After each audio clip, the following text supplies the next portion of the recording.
Okay, with this review right here, it gives us the problem a local bowling alley charges a fee to rent bowling shoes and a fee per game bowled. The table below shows the relationship between the amount charged and the number of games bowled. What represents the dependent quantity in the situation? Well, first off, you need to remember that dependent is your y. Which one of these is x and which one is y? I would immediately go up here and label x and y. And now I see dependent, it's the amount charged.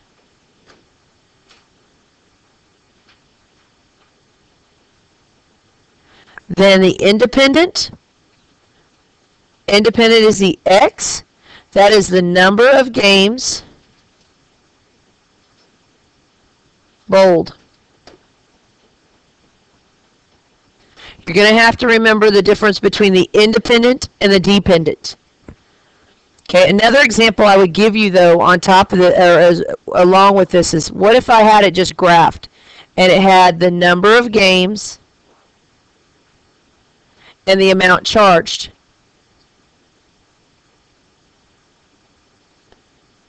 Please remember that this is the x-axis and this is the y-axis to be able to find your independent and your dependent if all they did was give you a graph. That's going to be important. Next, it says write a statement about the relationship between the two quantities. You could do this a couple of different ways. One of the ways I'm going to do it is y depends on x. Now, instead of saying y and x, we need to put the words in there.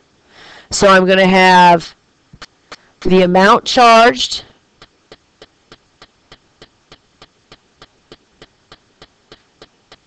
depends on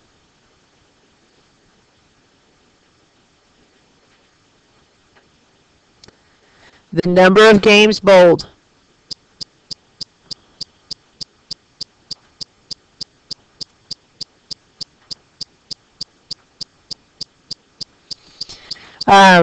There could possibly be a sentence to describe the relationship is that as the number of games, the more games you bowl, the more it costs to bowl. But I think they're wanting depends on. Now it says, what was the amount charged for each game to bowl? All right, well, let me move this off to the side, get rid of this over here. But the amount charged per game, they're talking about your coefficient, your slope, so I need to do delta y over delta x. So right here, from 1025 to 475, oh, that is 550 divided by 2. Now, maybe you don't remember this right here. Take 1025 minus 475, and it should give you 550. Does it? Then take 550 and divide it by 2. Okay, so let me go up here. Where's my calculator? It's 275? Okay. Well, let me pull up my calculator anyway. I'm probably need it a little bit later.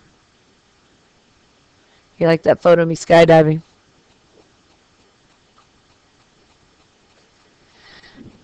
Never say that, son, as I'm videotaping. Here we go. All right, my silly class.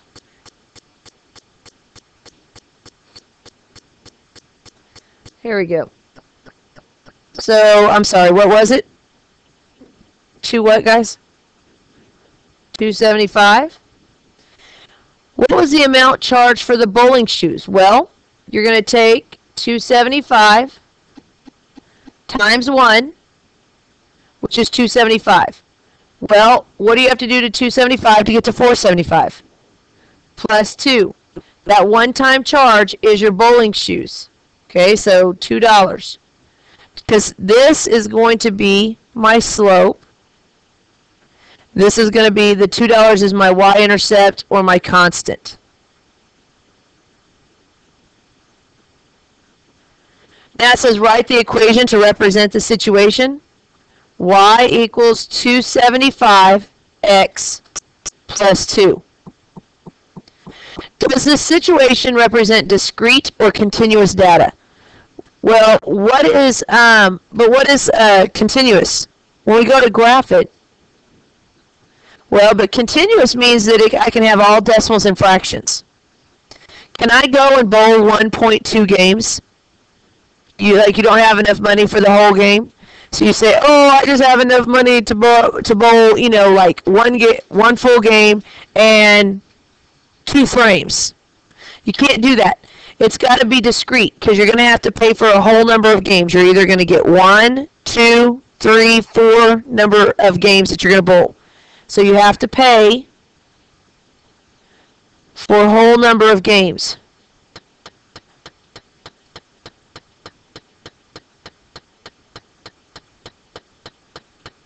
Okay, the next. Here's the next one. Now, which situation best describes the graph shown below? First off, what I would do on this is I would find my equation. My y-intercept is right here at 0, 4. And what is my slope? Well, let's see, what is it? Up 1, 2, 3, 4. Was it up 6? Oh.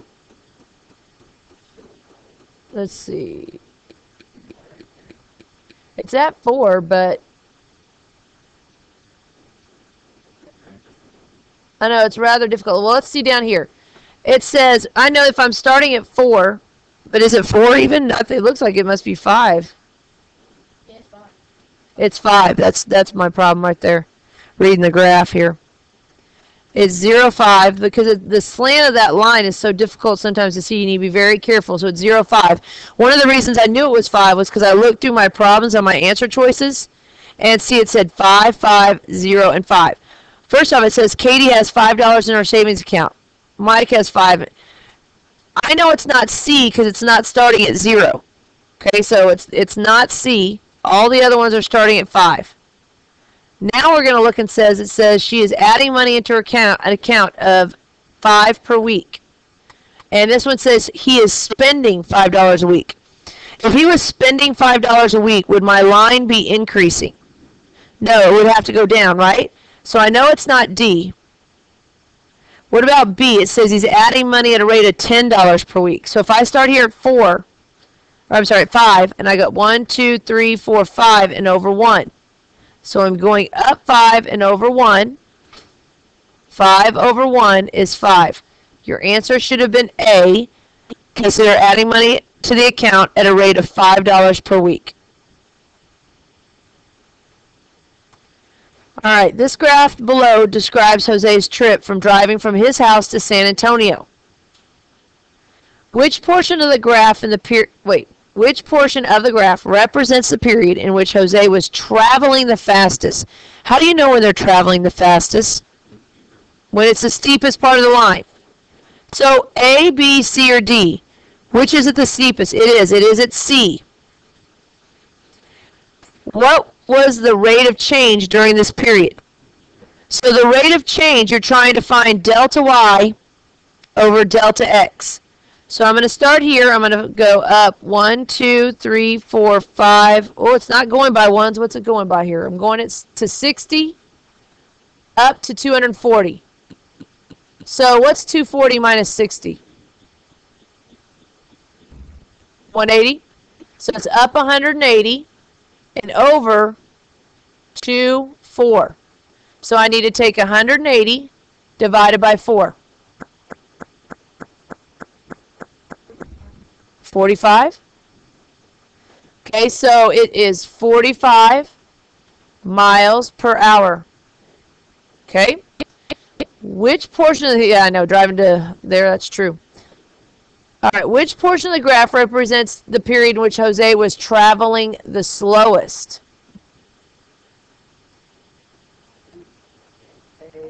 Why is it not B or D? They're not going anywhere. See, it says they have to be traveling. Yeah, or if they stopped at Buc-ee's on the way to San Antonio, right? Okay, so what's the rate of change during this period? You go up 60 and over 3. 60 over 3 20. Wow, they're going 20 miles per hour. Where are they traveling on? They'll get run over on the freeway. What is occurring during portions B and D? They're stopped. They could be at Buc-ee's,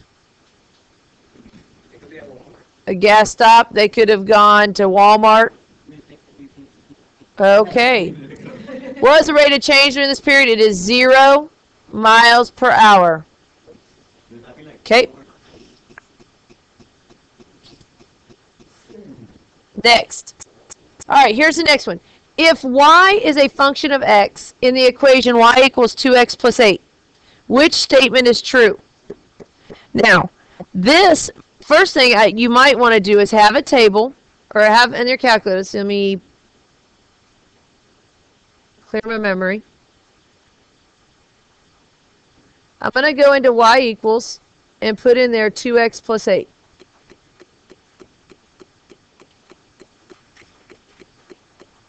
And I'm going to go on the table. Now, let me move this over to the side. First thing is, we've got the dependent variable x. Wait a minute. What is x? The independent or the dependent? X is the independent. This says the dependent variable x, so I know it's not this one. Independent variable x, yes. Independent variable y, no. Dependent variable y, yes. Okay, so we were down to these two. Now it's saying that the independent variable x is 8 more than double the dependent variable. Whew. Okay, let's see. Let's start right here with the x. Looking at this, it says the independent variable x. Okay, is this 1? Is this 8 more than this? Is 1 8 more than 10? No. What about is the y variable? It says it is 8 more than double the independent. What does doubled mean? Times 2. What is 2 times 1? 2. And what's 2 plus 8? 10. Well, look at the next one. What is doubled? 2 times 2 is what? 4. 4 plus 8. Is that what's there? Okay, your answer should be D.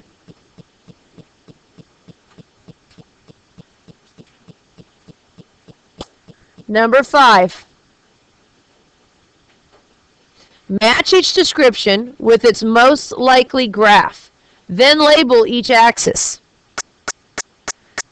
One of them says the relationship between your grade and your next math test, or your grade on your next math test, and the amount of time you spend doing math problems before the test. Okay? Well, what's another one? The relationship between the amount a person earns in an 8-hour day and his or her hourly wage. Then it says the change in the area of a square as the length increases. First off, which one would be, what would be at a constant rate no matter what?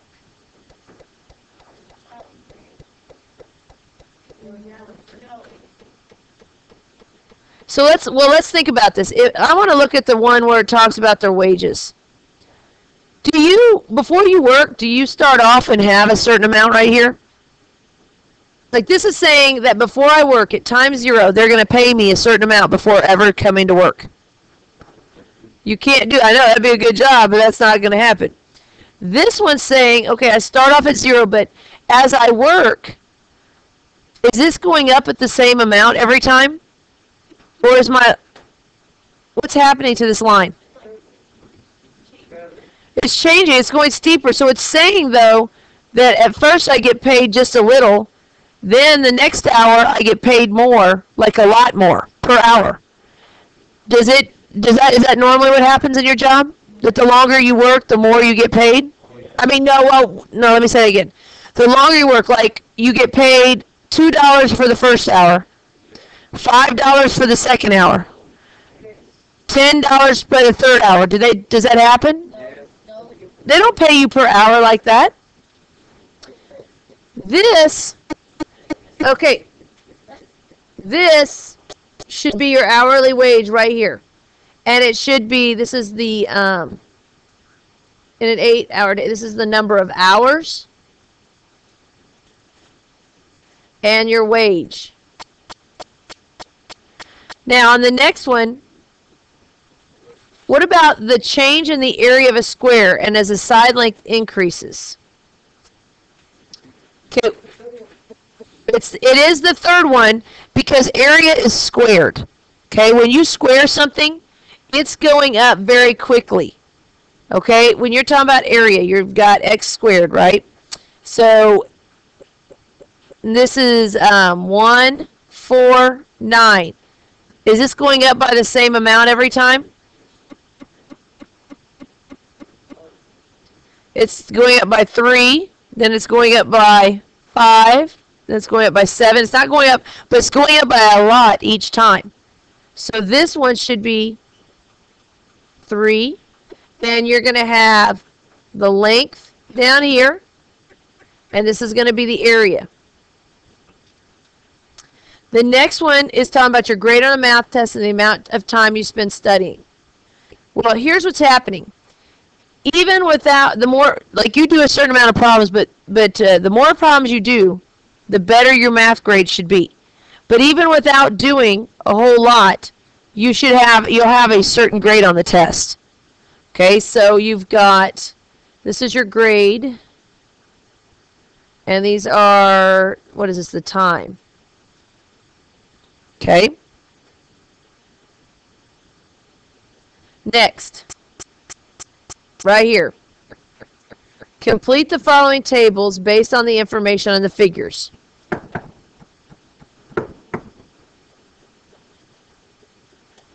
Now, we're going to have figure number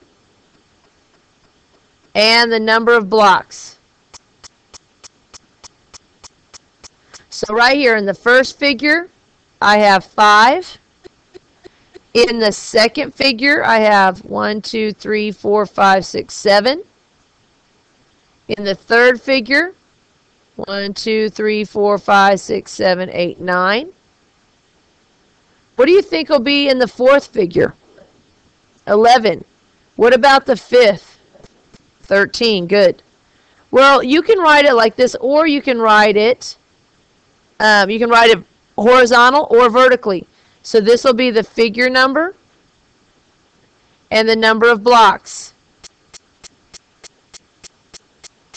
So I have 1 and 5, 2 and 7, 3 and 9, 4 and 11, 5 and 13. Now it says, what is the coefficient for the equation? So what you're going to do now, you're going to take the table, and I'm going to do delta y over delta x. This is 2 plus 1. The coefficient is delta y over delta x. 2 over 1 is 2. To find the, wait, let me go back a second. What's another name for the coefficient? Starts with an S.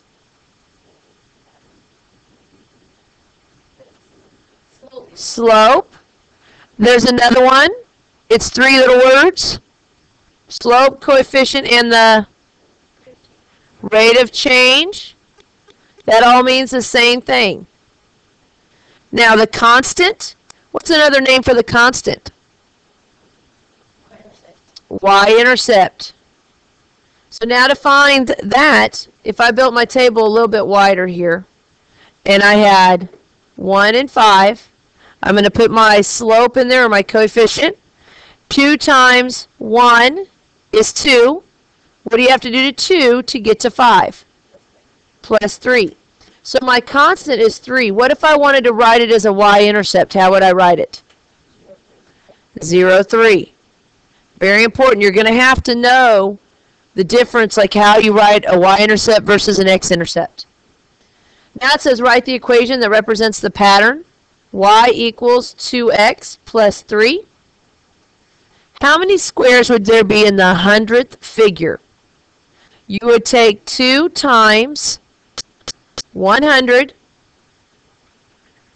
plus 3, and it would equal 203. Give a verbal description of your equation. Okay? So you could do it a couple different ways. One way I'll put it is I'll say the dependent variable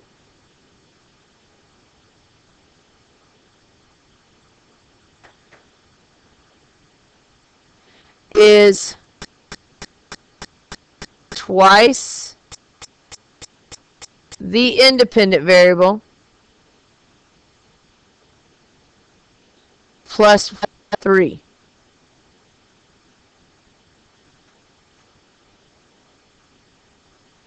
I could say the dependent variable is 3 more than 2 times the independent variable. I could say it a number of different ways. Here's the next one. Janet is going on a ski trip. She has $130 already in her savings account and is going to add another $40 per week. Her trip is going to cost $970. Write an equation that can be used to determine W, the number of weeks it will take until she has enough money to go on the trip. Well, you can do this a couple of ways. One way I would do this is I know that I have $130 plus she's saving $40 per week. And she needs that to equal 970. So there's my equation. So now how many weeks has she saved if she's at 650 in her account? So what you would do is go in your calculator and put in there 130 plus 40x, because x and w doesn't matter which one. Go to second graph. Let's look and see where the y is 650.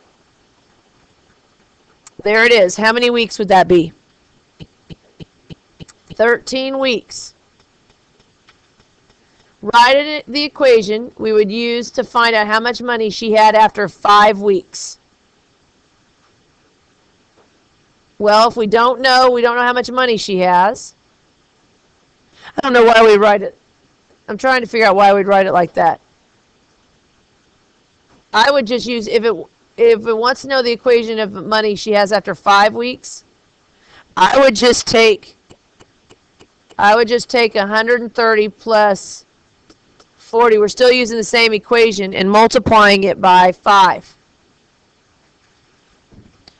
So then here I have 130 plus, what is that, 200? So that should be 330. Let me double check my math real quick. Look in here to where x is 5. 330, yep. How many weeks does she have to plan or save for her to pay for her entire trip? She needs 970. So we'll go down here and look for 970. There it is. 21 weeks. So 21 weeks. And what did I do? I looked in my table right here to find where y was 970. Okay, next. Brittany, Clint, Kurt, and Jillian were playing a game in which each student was required to draw a card out of a bag. 3 of the cards contained information that the student was to use to write the equation on the line, while 1 card had an equation written on it. The cards looked like the ones below. Write the equation for each student using the information on the cards. Okay, so Brittany's equation. We've got slope and y-intercept. Remember, we have y equals mx plus b. B is the y-intercept. M is the slope. Okay, so my first equation right here for Brittany, I have y equals 2x minus 3. Now for Clint, we have a slope and it passes through. Now I know that it's going to start out y equals 2x. To figure this out, we're going to go and build a table. and I've got -3 and -3. You put those points in there. The slope is 2. So you take 2 times -3. Whoops, I put -6. I went ahead and multiplied it. So let's try it again. 2 times -3. 2 times -3 is -6. What do I have to do to -6 to get to -3? What do I have to add or subtract? I need to add 3. So it'll be 2x plus 3. Kurt's equation. It just wants the equation that passes through those points. So I'm going to build a table. And I have 0, -3, and 2, 1. And actually, if you know, what is 0, -3? Right here. That's your y-intercept, so you already have the last part of it. Okay, I don't know. I just don't know what the slope is. So now I'm going to find delta y. Right here is plus 4. Delta x plus 2. 4 divided by 2 is 2. So 2 times 0 is 0 minus 3. So right here, my equation is 2x minus 3. What do you notice about all... I'm trying to see what this next equation... Before we go on, look at all the equations, and I'll highlight Jillian's right here. What do you notice about all 4 of the equations? They all have the same what? Same slope. So if you have the same slope, what is true about the lines? They're parallel. And actually, 3 of them are all the same, aren't they? Jillian, Brittany, and Kurt all have the exact same equation. Well, if we were talking about the solution to the system, it would be many. After each student finished writing the equation on the information on their card, which students would be the same as Jillian's? What did we just say? Brittany's and Kurt's. So where's Brittany and Kurt's card? Only right there. There we go. Next one. Ellen graphed the following linear equation on her graphing calculator. Which of the following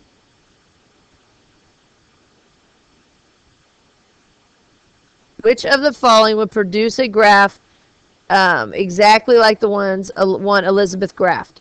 Okay, so what you need to do up here, you should have found the equation to this one. Oh, let's see, that's that 5 again, the one that's hard to see. That's my y-intercept. Now my slope, 1, 2, 3, 4. No. What am I saying 5 for? What is it really? No, hold on. The y-intercept. The y-intercept should be 0, 3. I'm going blind in my old age. So now this looks like it's up 1, 2, 3, 4, 5. Up 5 over 1. It looks like the slope is 5. Eye exercises, I need to. Alright, so now I'm looking for a graph that has 5x plus 3. Well, this one, B says 5x minus 3. It's not minus 3. This one, let's see, if I went here, I do have a y-intercept of 3. Let's see if my slope is 5. This is -5, and that's positive 1. -5 over 1. I have a positive 5, and this is a -5. It's not A. All of the ordered pairs in which the y-coordinate is 5 more than 3 times the x-coordinate. Well, wait, does this say 5 more than, does it say 3x plus 5? No, because it's saying 3 times it. Well, that's not 3 times, it's 5 times. The next one says that the student started with $3 and is saving at a rate of $5 per week. Your answer would be D. The next one. To cater a party, Don charges an equipment fee plus a food charge fee per person. He keeps a chart by his telephone so that he can quickly tell customers how much it will cost to cater a party for X amount of people. The table below shows a portion of the chart. How much does Don charge for the equipment fee? Okay, the equipment fee is your constant. Constant. How much does he charge per person? There's your coefficient. It would probably be easier to find B first. Right now, naturally, we go here, and I have 100. Oh, not 100. Let's see, what is that? No, I know, but what's 1,000 minus 625? Is it 375? Okay. And then delta X right here, it's 25. So if you divide 375 divided by 25. Ooh. I'm tired today. 375 over 25. 12, 50, should be 15. So he is charging $15 per person. Now, what is the equipment fee? Well, let's go here. I don't have a whole lot of room. Let's put in the first one. I've got 25 and 625. So what is 15 times 25?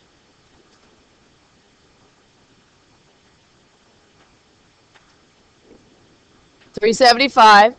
What do you have to do to 375 to get to 625? This right here is 375. So you'll go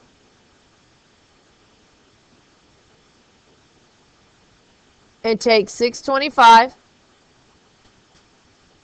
minus 375 and press enter. 250. So the equipment fee is $250. The function, the equation, would be y equals 15x plus 250. Now, it says if Don decides to increase the amount he charges his customers, he decides to double the amount he charges per person, but does not change the equipment fee. What number am I doubling? The 15 or the 250? The 15. So if I double it, how much is that? 30. So it would become 30x plus 250.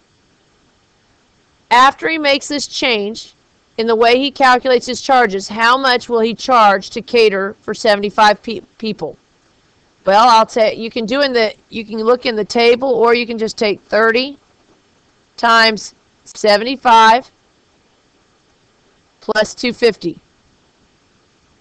Press enter. It would be 2,500. Okay. Next, the graph below shows a balance in Julia's checking account at the end of each month for the past year. It says draw a trend line. Okay, when you see this scatter plot, you're going to have to go in there and draw a trend line. On a trend line, do you always start at 0? No, you don't. You're trying to find a line that kind of goes through the middle of all the points.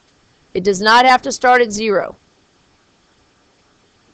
Okay, so there I'm drawing a trend line. Make sure that it is straight. And it says, find the equation of your line. Well, you're going to have to find 2 points that are on the line somewhere, or that are close to it. Let's see. I see one here. And this is all an estimate, so maybe about right here. So then if I go up, let's see, it starts at 200, and I go up to, what is this going by? 20, 40. Okay, they're going by, it goes up to 340. Okay, so that's 140. And over, what is that?